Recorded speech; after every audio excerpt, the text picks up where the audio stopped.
sama-sama akan merenungkan satu tema tentang kebebasan yang sesungguhnya. Ini kita sudah 3 kali ya mendengar tema tentang kebebasan ya. Tapi kita akan menggali lebih berbeda sedikit ya tentang kebebasan ini.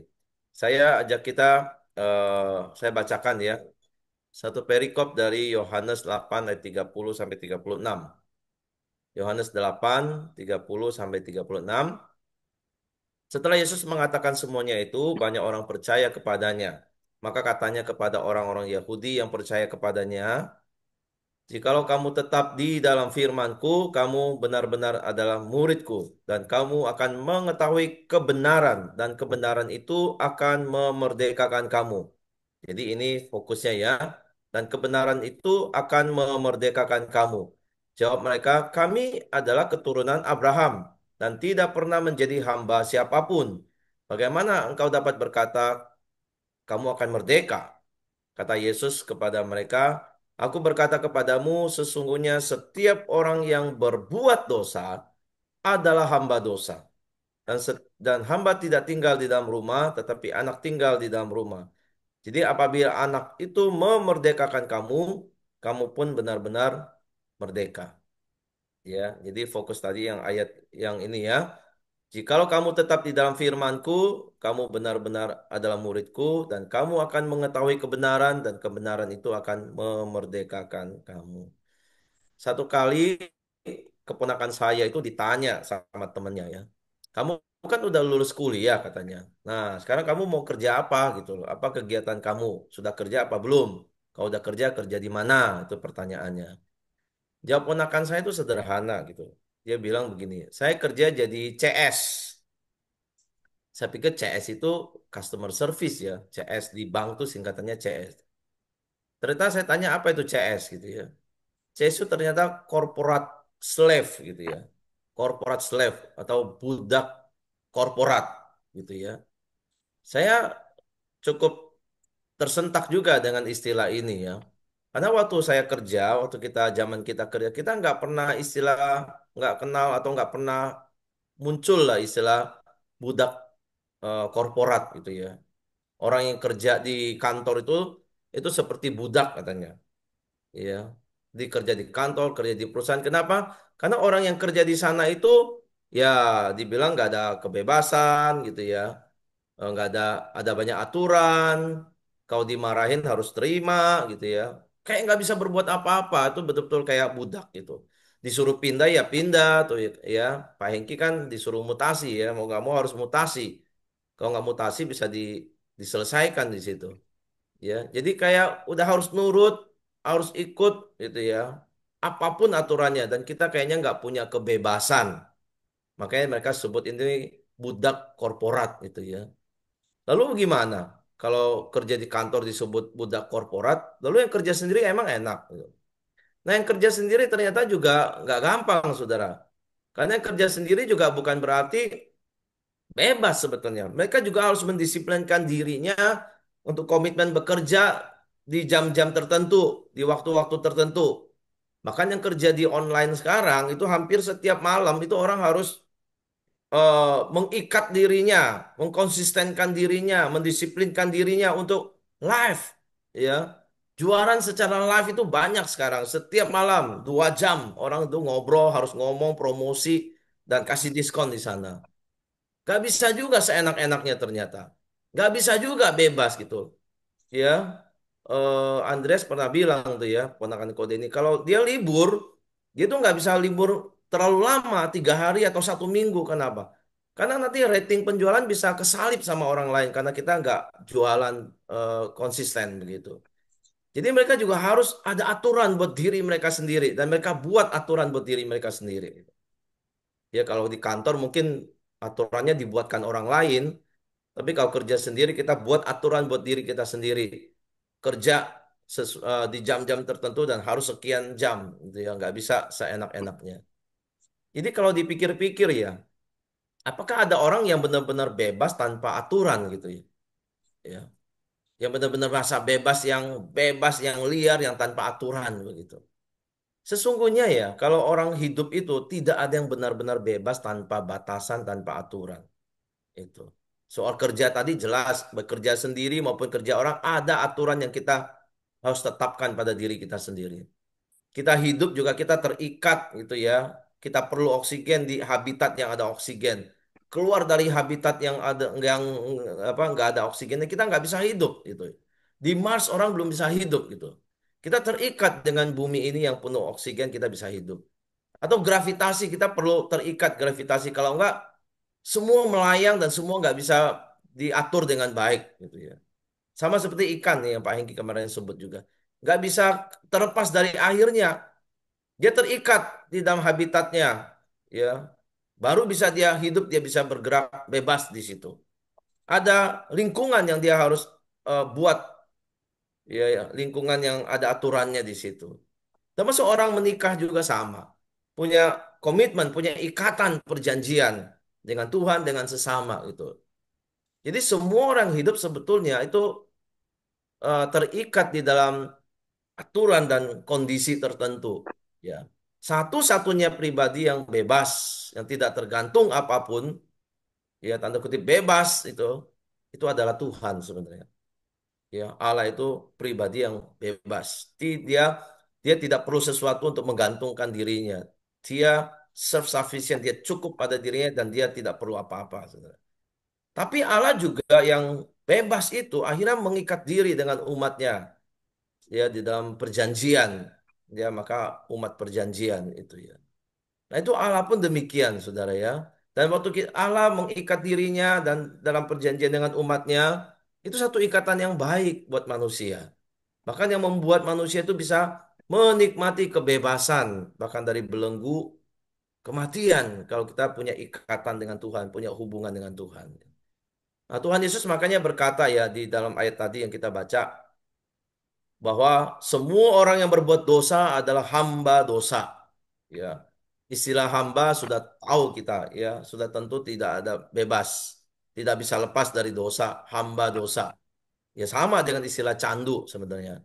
Candu itu juga kita tahu tidak ada kebebasan di situ karena candu itu tidak pernah dikaitkan dengan hal yang baik, ya, selalu hal-hal yang bersifat negatif itu. Orang yang candu games, candu alkohol, ya, candu judi, candu pornografi, nggak bisa bebas mereka dari situ. Ya, nah, orang yang terbelenggu dosa, ya, masih anggap kadang diri tidak terikat dosa. Gitu. Ya. Anggap diri masih bebas begitu. Padahal mereka tidak bebas. Ya. Yang kemarin Pak Hengki sudah sebut-sebut itu ya bahasa Latinnya gitu ya. Tidak bisa tidak berdosa. Mereka terikat di dalam dosa. Nah, orang-orang Yahudi juga merasa mereka tuh tidak pernah diperbudak gitu ya. Mereka bebas gitu ya. Mereka itu free gitu. Punya kemerdekaan. Ya, Tuhan Yesus katakan mereka budak dosa. Mereka nggak terima. Mereka marah ya. Bahkan dengan bangga mereka berkata, kami adalah keturunan Abraham.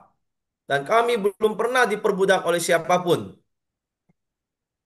Mereka tidak paham maksud perkataan Tuhan Yesus itu.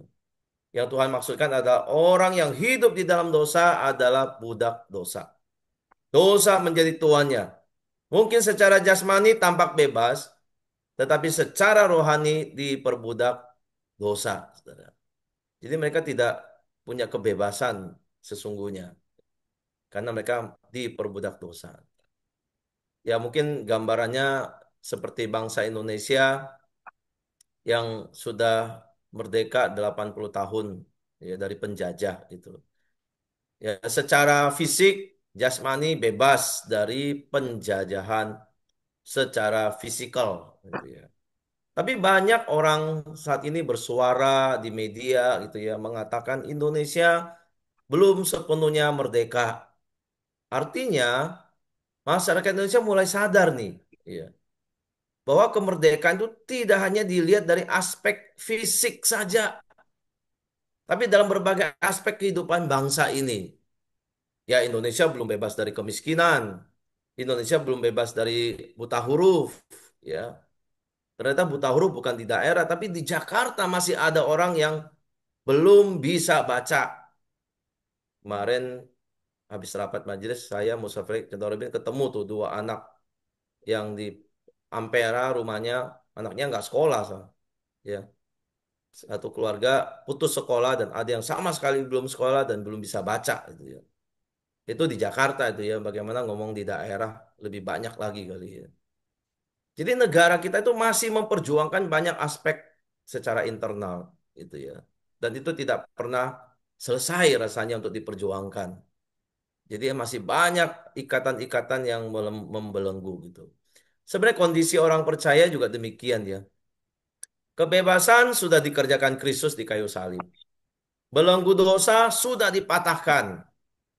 Namun sisa-sisa dosa nih kata pendeta David Tong. Kita itu yang sudah di dalam Kristus masih ada sisa-sisa dosa. Kenapa? Karena kita terikat kedagingan.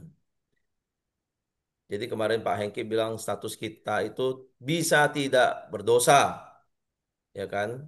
Karena kita sudah dipatahkan sebetulnya belenggu itu. Bisa tidak berdosa, tapi ternyata bisa juga jatuh dalam dosa. Hamba-hamba Tuhan, para pelayan, bisa jatuh di dalam dosa. Memang bisa tidak berdosa, tapi bisa juga jatuh di dalam dosa. Dan inilah struggle perjuangan orang percaya. Ya, untuk memperjuangkan kebebasan yang semakin nyata. Maka Tuhan itu memberikan satu proses lagi melalui rohnya yang kudus. Yang disebut pengudusan progresif. Setelah kita ditebus dosanya, kita masih mengalami yang namanya pengudusan, sanctification, ya, pengudusan progresif untuk membersihkan sisa-sisa dosa kedagingan kita ini di dalam proses yang terus berlanjut yang sekarang kita jalani sama-sama. Makanya Tuhan Yesus berkata ya, apabila ia datang, yaitu roh kebenaran, ia akan memimpin kamu ke dalam seluruh kebenaran. Jadi roh itu sudah didatangkan, sudah diberikan kepada kita di dalam hati kita dan ia akan memimpin kamu ke dalam seluruh kebenaran. Ya. Kebenaran apa? Kebenaran yang membebaskan. Ya. Jadi apa caranya? Bagaimana caranya orang bisa benar-benar bebas menikmati kebebasan sesungguhnya? Dia harus ada di dalam kebenaran. Dia harus masuk ke dalam kebenaran. Ini satu-satunya cara. Gak ada cara yang lain.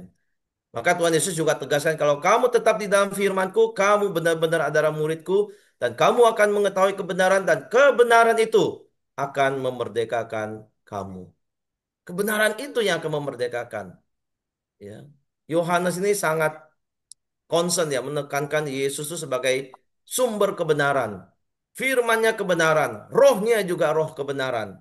Yang memimpin kita itu untuk hidup dan masuk di dalam kebenaran. Jadi syarat untuk bisa kita menikmati kebebasan yang sesungguhnya dari dosa, dari sisa-sisa dosa, dari kedagingan kita, kita itu harus tinggal di dalam firman. Ya, tinggal di dalam firman ini bukan sekedar dengar khotbah, bisa hafal kitab suci, bisa jawab soal-soal kuis gitu. Tinggal di dalam firman juga lebih dari itu, saudara. Tinggal di dalam firman berarti konsisten, memiliki hubungan yang intens dengan Tuhan. Tinggal di dalam firman berarti terus mempercayai firman dan berjalan di dalam ketaatan pada firman Tuhan. Ini yang menunjukkan apakah kita benar-benar seorang murid Kristus atau bukan. Ya, Tuhan bilang kalau kamu tinggal di dalam firman-Ku, kamu benar-benar murid-Ku. Murid seperti apa? Murid yang mau mempercayai dan berjalan di dalam ketaatan pada firman Tuhan. Ya, kalau kita ngaku murid Kristus, kita akan tinggal di dalamnya. Ya, tinggal di dalam firman. Itu baru benar-benar muridku. Dan dari situ kita tahu kebenaran dan kebenaran itu memerdekakan kamu kata Tuhan. Saudara semakin tinggal di dalam firman, semakin kita mengetahui kebenaran, semakin kita dibebaskan. Ya. Kebenaran itu membebaskan, bukan membelenggu justru. Ya, misalnya ada orang yang difitnah bersalah di pengadilan, ya. Misalnya fitnah tentang ijazah palsu Jokowi ini gitu ya. Orang kalau difitnah kan ya difitnah sesuatu ya terancam hukuman ya. Mungkin bukti-bukti ditunjukkan itu. Ya. Lalu apa yang bisa membuat orang tuh bebas, saudara? Ya, bebas dari tuduhan, bebas dari pengadilan, bebas dari hukuman. Yang bisa membuat orang bebas itu adalah mengungkap kebenarannya. Kebenarannya disingkapkan. Sehingga orang tahu kebenaran dan dia itu dibebaskan dari segala bentuk fitnahan dan tuduhan. Kebenaran itu penting, saudara. Ya. Misalnya juga ketika ada orang merasa berdiri bersalah, merasa diri tidak berharga, orang berkata kamu hina, kamu tidak berharga. Itu kan judgement orang ya. Itu kan opini orang. Itu adalah fitnahan orang itu. Itu belum tentu benar. Ya. Masa kamu tidak berharga, masa kamu hina. Itu ketidakbenaran itu. Ya. Coba perhatikan apa yang firman Tuhan katakan. Kebenarannya apa sih? Emang saya tidak berharga atau saya memang orang yang hina? Tidak. Ya, kalau kita perhatikan kebenaran firman Tuhan mengatakan apa? Kamu itu berharga, kata Tuhan. Tuhan tuh mengasihi kamu. Orang berdosa seperti apapun Tuhan mengasihimu. Tuhan Yesus rela menderita, mati di salib untuk menebus dosamu. Itu Tuhan mengasihimu. Engkau masih berharga di mata Tuhan, maka Tuhan mau tebus. Dia mengasihi engkau, maka dia mau mati buat engkau. Jadi ini kebenaran kan yang dikatakan Alkitab dan itu harusnya membebaskan orang itu dari rasa merasa diri tidak layak, tidak apa merasa diri hina, tidak berharga itu. Ini kebenaran harusnya membebaskan kita dari opini yang salah, masa lalu yang yang apa yang tidak benar ya yang orang katakan kepada kita. Kebenaran itu membebaskan kita dari hal-hal yang salah, perspektif yang salah, pikiran yang salah, ya bahkan apa namanya cara pandang kita yang salah itu pun akan dikoreksi oleh firman Tuhan kalau kita tetap tinggal di dalam firman. Makin dikoreksi, makin diperbaharui semua yang salah itu makin jelas tampaknya itu ya. Maka di dalam tulisan Paulus itu segala tulisan dikatakan yang diilhamkan Allah memang bermanfaat untuk mengajar, menyatakan kesalahan kita, memperbaiki kelakuan-kelakuan kita dan mendidik orang dalam kebenaran. Itu kebenaran bermanfaat demikian itu. Ya, jadi ketika firman Tuhan itu mengisi hidup kita, memenuhi hidup kita, secara pasti sifat-sifat kedagingan yang salah, yang buruk itu makin ditundukkan, ya. Kalau itu makin ditundukkan, kita itu makin mengalami kebebasan sesungguhnya. Ada seorang pastor kulit hitam yang namanya Eric Mason. Dia juga banyak nulis buku ini. Dia mengatakan, you are a Christian. Kamu adalah Kristen. Now what? Sekarang apa? Kalau kamu udah Kristen, sekarang apa gitu? Tuhan tidak hanya menyelamatkan kamu dari sesuatu, tetapi untuk sesuatu katanya. Ya, Tuhan menyelamatkan kau dari sesuatu ya, tidak hanya dari sesuatu, tapi untuk sesuatu. Dari sesuatu itu apa dan untuk sesuatu itu apa? Ya, maksudnya adalah dari hamba dosa menjadi hamba kebenaran. Dari sesuatu yang berdosa menjadi sesuatu yang kebenaran. Gitu. Ya, hamba dosa menjadi hamba kebenaran. Walaupun kelihatannya sama-sama hamba ya, tetapi maknanya sangat berbeda. Ya, hamba dosa terjebak dalam siklus dosa, kebiasaan buruk yang akhirnya membawa kepada kebinasaan. Itu hamba dosa.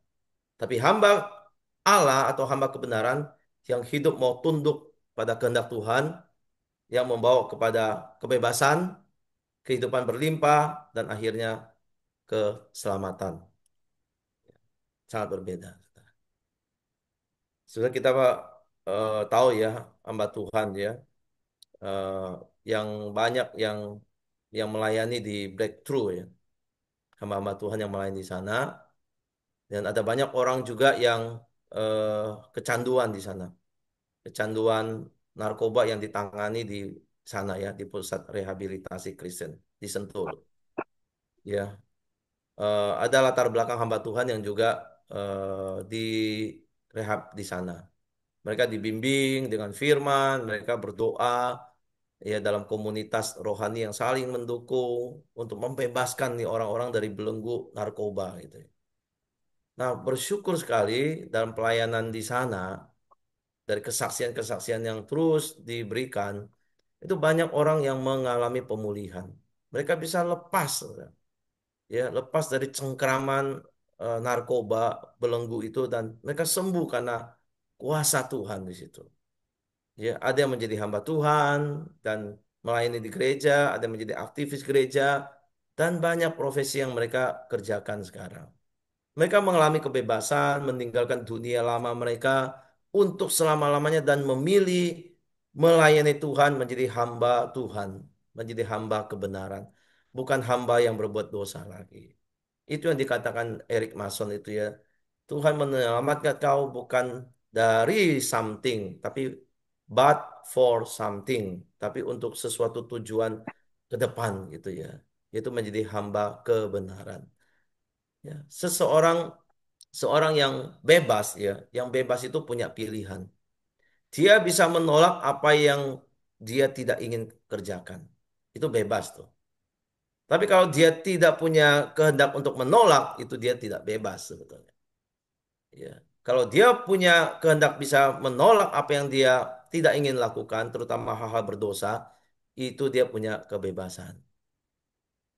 Nah, kalau kita tinggal di dalam firman, kita itu akan dimerdekakan, mengalami kebebasan dan terus kebebasan yang sesungguhnya. Nah, saudara masih yakin nggak firman Tuhan itu satu-satunya kebenaran yang membebaskan saudara dari dosa? Ya, apakah saudara masih percaya firman Tuhan itu ada kekuatan Allah? Ya, adalah otoritas yang bisa membebaskan saudara dari banyak hal yang salah. Ya, dari sifat kedagingan, dari perspektif yang salah, ya dari cara memandang diri yang salah. Firman Tuhan tuh bisa membebaskan saudara dari segala yang buruk itu. Sehingga bisa melihat diri saudara lebih tepat, melihat dunia lebih tepat, melihat semua fenomena lebih tepat dari kacamata firman Tuhan. Allah sudah memberikan firman Tuhan sebagai kebenaran untuk kita melihat seluruh dunia ini. Dan Roh Kudusnya yang menuntun kita untuk masuk di dalam kebenaran. Tapi hari ini orang dunia tidak percaya, saudara. Apalagi bagi orang-orang yang modern, yang postmodern ini, mereka tidak percaya firman Tuhan sebagai kebenaran yang mutlak. Kebenaran itu relatif bagi mereka. Tidak ada kebenaran yang mutlak. Bahkan orang Kristen sendiri ya, mungkin tidak sepenuhnya percaya firman Tuhan loh. Mereka sudah Kristen, tapi mereka masih terpengaruh tradisi, paham-paham yang nenek moyang ajarkan turun-temurun, ya budaya-budaya mereka. Kalau kita Tionghoa ya banyak yang masih percaya tradisi.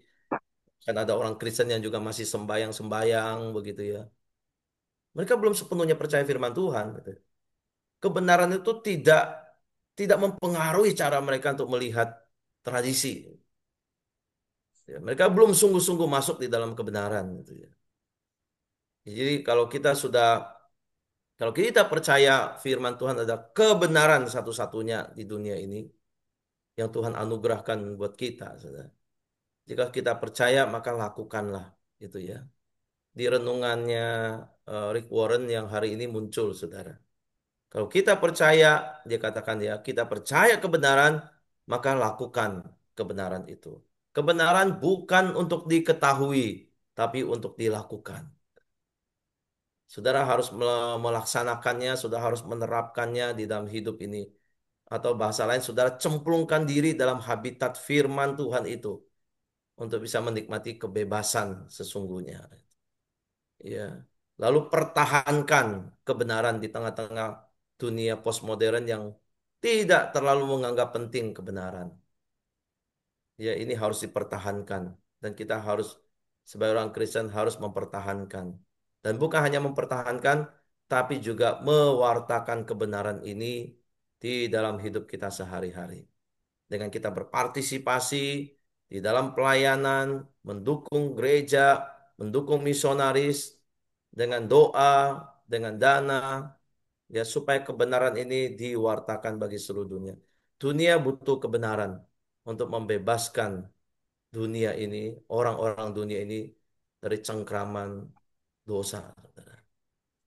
Ya kita bersyukur Tuhan begitu baik menyelamatkan kita, tapi juga memberikan kita sarana kebenaran untuk kita terus disucikan, dikuduskan senantiasa dari waktu ke waktu.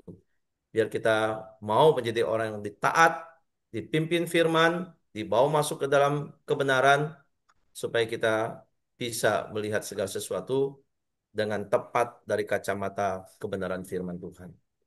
Biar Tuhan memberkati firman-Nya. Mari kita berdoa. Saya minta Kohok Mel boleh berdoa untuk kita. Ya Bapak di surga, kami sangat bersyukur di tengah kegembiraan kami memperingati ulang tahun negara kami ke-80. Kami juga disadarkan sebagai orang-orang yang sudah percaya, biarlah kehadiran Kristus boleh memerdekakan kami sebagai orang-orang yang hidup di dalam kebenaran, menjadi hamba kebenaran. Mampukan kami di dalam proses hidup kami sehari-hari. Tuhan sucikan dari hari ke hari, supaya kami boleh serupa dengan Kristus. Akhirnya kehadiran kami boleh menjadi garam dan terang di tengah-tengah bangsa negara ini.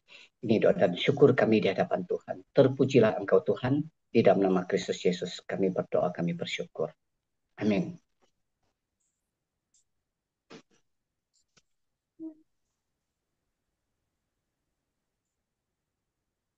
Untuk selanjutnya, kembalikan ke Musa Felix. Baik, terima kasih rekan-rekan yang sudah pelayanan. Apakah ada yang mau sharing?